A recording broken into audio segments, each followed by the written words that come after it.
Cocoa Rehabilitation and Intensification program was introduced to ensure that farmers are producing cocoa sustainably and on a cost-effective basis. COREB is funded by the Embassy of the Kingdom of the Netherlands in Accra. The first phase of the Cocoa Rehabilitation and Intensification program, COREB, was implemented in Ghana by Solidaridad West Africa in the period 2013 to 2017. During the first phase, the business case for developing an inclusive cocoa production sector through market-oriented service provision to smallholder farmers was demonstrated. During the second phase of COREB 2017-2021, Solidaridad West Africa will bring to scale these service delivery models by leveraging private investments. To do this, COREB 2 focuses on 4 intervention areas, namely access to finance, policy, institutional strengthening and capacity building, women and youth inclusion, and building resilient cocoa systems. The focus countries during the second phase are Ghana, Cote d'Ivoire, Liberia, and Sierra Leone. Under the Access to Finance intervention area, we co-created a loan product known as the Equiafo Loan in collaboration with Pan-African Savings and Loans and COCOPA, targeted at the needs of members of Village Savings and Loans Associations. Over 3,300 VSLA members have received 6.7 million Ghana cedis in loans from Pan-African Savings and Loans to invest in their cocoa farms and in additional livelihoods. Accessing finance for farmers is a big issue because of the nature of farming activity. So most financial institutions, whether the main banks or microfinance institutions, are not ready to give loans to farmers. And to be able to work or do your work as a business, a kind of investment, you need huge sums of money or substantial sums of money, and it's difficult for farmers to raise that kind of money. So we talked to a few financial institutions who were not ready to do that because they found it very risky. So with this collaboration, Pan-African Savings and Loans also came in. So there was a link.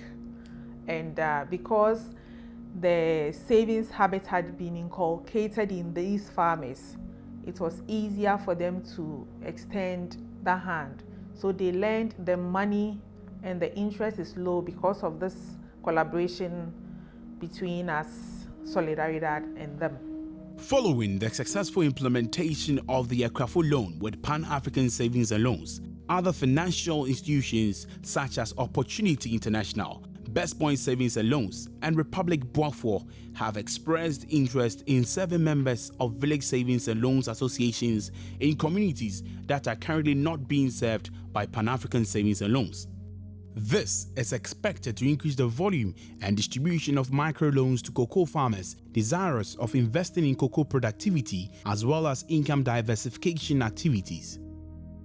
For the policy, institutional strengthening and capacity building intervention area, 26 young entrepreneurs have been identified and are being supported with business modeling and management, as well as catalytic financing to set up rural service centers to enable them deliver cocoa productivity services to farmers in hard-to-reach communities. Village Savings and Loans Associations and other farmer-based groups who are found at the bottom of the pyramid mostly are being identified and positioned as viable markets for labor service providers, input dealers, license buying companies, and financial institutions. Under the Women and Youth Inclusion Intervention area, young entrepreneurs who have been supported to set up rural service centers under the Access to Finance and Capacity Building intervention areas are linked to farmers in hard-to-reach communities to create demand for their services on the one part and to bring the needed farm-level services to these farmers. To ensure that women benefit from the work that they do in the cocoa value chain,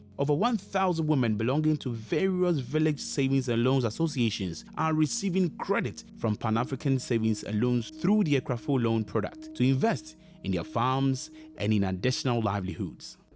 Succession in cocoa production is a very big issue. The average cocoa farmer is around 58 years. And so youth inclusion is extremely important to us when it comes to proving the succession case to investors.